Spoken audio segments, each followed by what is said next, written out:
নমস্কার বন্ধুরা, অনুজ বাংলা ক্লাসে সকলকে স্বাগত জানাই। আজকের ক্লাসের বিষয় কর্মধারয় সমাস। কর্মধারয় সমাস কাকে বলে, কয় প্রকার ও কি কি, এই সম্বন্ধে আজকের বিষয়। এই সম্বন্ধে আজকে জানব। আগের ক্লাসে আমরা দ্বন্দ্ব সমাস সম্পর্কে জেনেছি।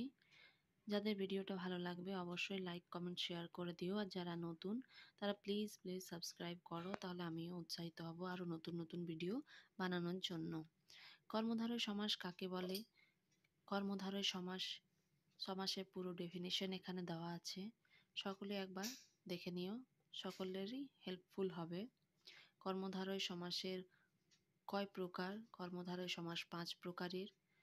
সাধারণ কর্মধারয়, মধ্যপল্লবী কর্মধারয়, উপমান কর্মধারয়, উপমিত কর্মধারয় এবং রূপক কর্মধারয়, এবং তাদের ব্যাসবাক্য সমাসও এখানে দেওয়া আছে।